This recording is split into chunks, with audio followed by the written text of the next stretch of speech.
Ms. Cole, you're next, and you can begin. Good morning. My name is Chloe Cole, and I am a detransitioner. Another way to put that would be, I used to believe that I was born in the wrong body, and the adults in my life whom I trusted affirmed my belief, and this caused me lifelong, irreversible harm. I speak to you today as a victim of one of the biggest medical scandals in the history of the United States of America. I speak to you in the hope that you will have the courage to bring the scandal to an end and ensure that other vulnerable teenagers, children, and young adults don't go through what I went through. At the age of 12, I began to experience what my medical team would later diagnose as gender dysphoria. I was well into an early puberty, and I was very uncomfortable with the changes that were happening to my body. I was intimidated by male attention, and when I told my parents that I felt like a boy, in retrospect, all I meant was that I hated puberty, that I wanted this newfound sexual attention to go away, that I looked up to my brothers a little bit more than I did to my sisters. I came out as transgender in a letter I sent on the dining room table. My parents were immediately concerned. They felt like they needed to get outside help from medical professionals, but this proved to be a mistake. It immediately set our entire family down a path of ideologically motivated deceit and coercion. The gender specialist I was taken to see told my parents that I needed to be put on puberty-blocking drugs right away. They asked my parents a simple question: would you rather have a dead daughter or a living transgender son? The choice was enough for my parents to let their guard down, and in retrospect, I can't blame them.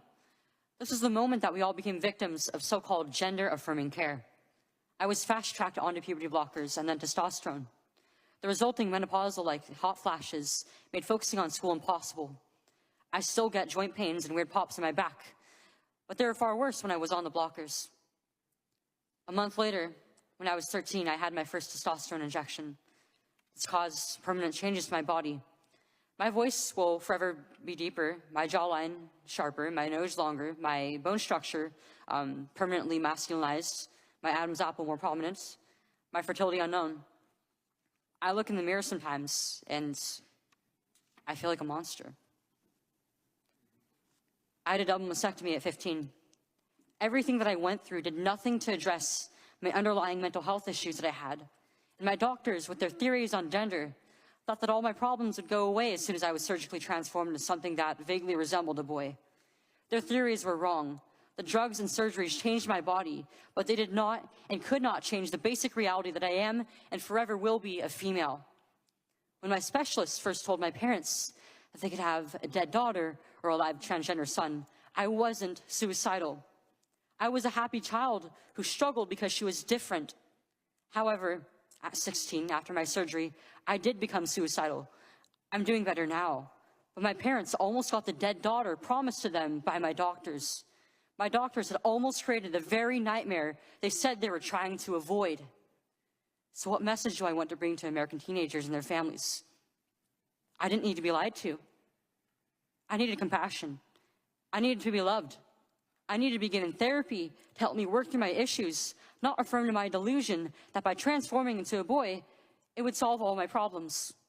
We need to stop telling 12-year-olds that they were born wrong, that they are right to reject their own bodies and feel uncomfortable with their own skin. We need to stop telling children that puberty is an option, that they can choose what kind of puberty they will go through, just so they can choose what clothes to wear or what music to listen to. Puberty is a rite of passage to adulthood, not a disease to be mitigated.